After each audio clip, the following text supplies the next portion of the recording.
Hey, what's up, everybody? Hey, in this short video, we're going to go over the 5 common mistakes that first-time landlords make that leads to problem tenants and negative cash flow. So, hey, my name is Javon Crawford, and we're going to go ahead and get started. Mistake number 1 is buying a property with no cash flow.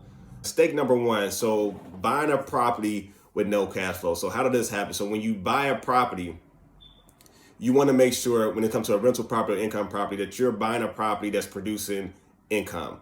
What tends to happen is when you're new or you're a first time landlord, or maybe a person that has some experience, you tend to buy a property that don't have cash flow because you didn't do the research or didn't do your due diligence to see that the tenants are not paying on time.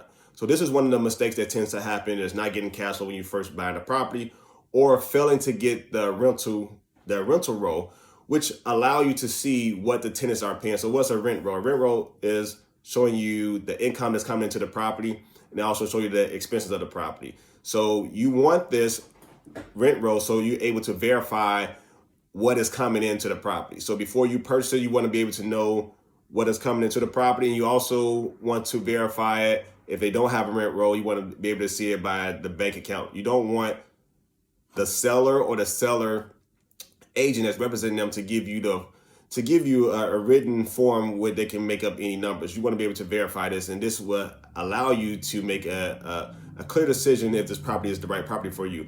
Or buying a property with tenants that's not paying on time. So how do you determine if a tenant is paying on time? So you may go to the seller agent. They may tell you that the tenant is paying on time, but you can verify this again through the rent roll. The mistake number 2 is not having enough funds for vacancies and reserves. So this is one of the things that tends to happen quite often for not only just new landlords, but seasoned investors as well. They have enough money to purchase the property, have enough money to close on it, but they don't have enough money for reserves for the property. So whenever time you buy an income property, you want to make sure that you have money set aside to handle the repairs, to handle the vacancies. So what is vacancies? Vacancies is the life of the property.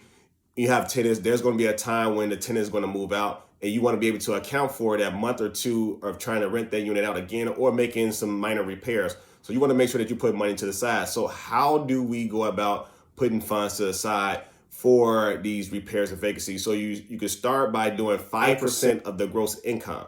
So if your property is bringing in $1,000 a month, you want to set aside 5% for your vacancy, and also an additional 5% for your maintenance or your repairs on the property. So you want to set aside a separate reserve account, and so every single month, money is going into that account to account for the issues that may happen in the future. So when there becomes an issue, or you have to make repairs, which you will over time, you have money from a separate account to account for that. And this is how most investors end up losing money on their property, or have to pay out of their pocket from just from working there on their job. So mistake number 3 is making emotional driven decisions. So emotional driven decision is buying a property just based on your emotions, or buying it based on the aesthetics of the property. So you go to a multi-family or income property, and you see, oh man, the outside looks really good, the aesthetics, the stainless steel appliances, and all these things are good, but you want to buy a property based on what the property can produce or potentially produce. So you got to make sure that this property is going to produce income.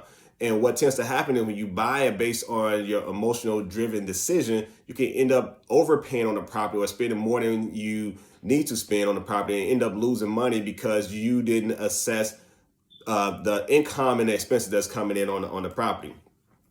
So mistake number 4, failing to perform a rental analysis. A rental analysis is very important that you do this as well, because the rental analysis will let you know within your area the average rents that's coming in the area. You can go to a website called rentalmeter.com. That's rentometer.com, rentalmeter.com. They have a free version where you can just type in, very simple to use for first time landlords, put in the address of the property, and you're able to get the average rents in that area. So for example, you're in a particular area looking for a 2-bedroom, you put in that address, and they tell you the average rent for a 2-bedroom is, say, maybe $1,000. And say that you put in a 3-bedroom, it may be $1,500.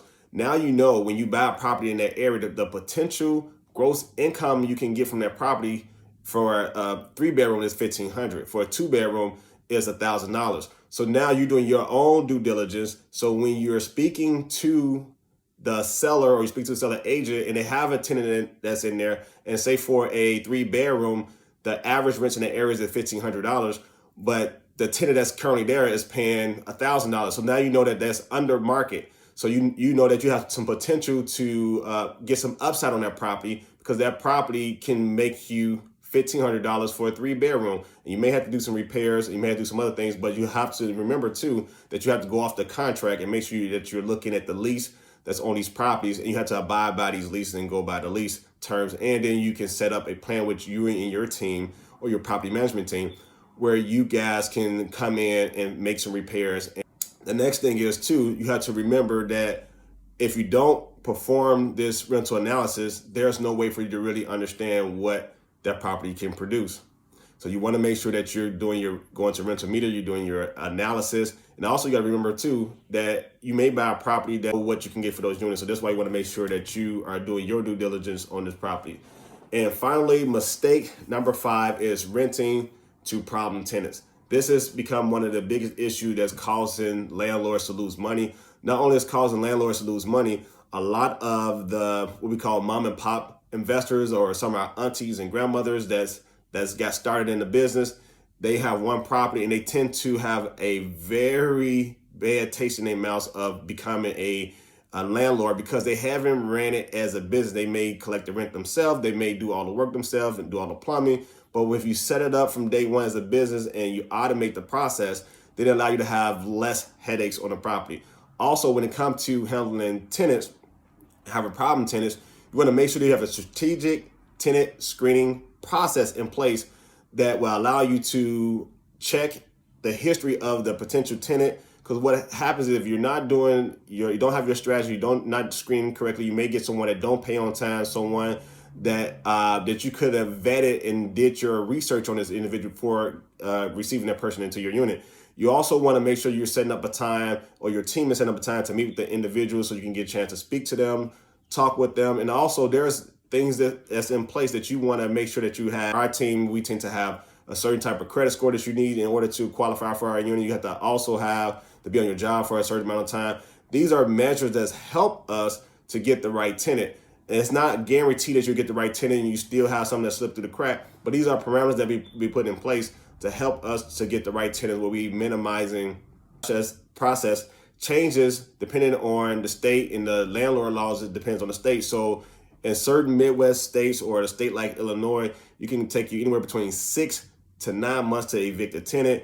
Places like Indiana, Georgia, you can tend to do that in less than 2 months to evict a tenant. So make sure you know what state you're in and understand the landlord laws in that state. You can research it on Google, and that allow you to get the information on that. So these are the 5 common mistakes that I see that first-time landlords make, and with a strategic plan, it will avoid you to make some of these common pitfalls to allow you to be a successful real estate investor. So, hey, if you like the information I shared with you, please make sure to subscribe, like, and comment, and I look forward to sharing more videos with you guys.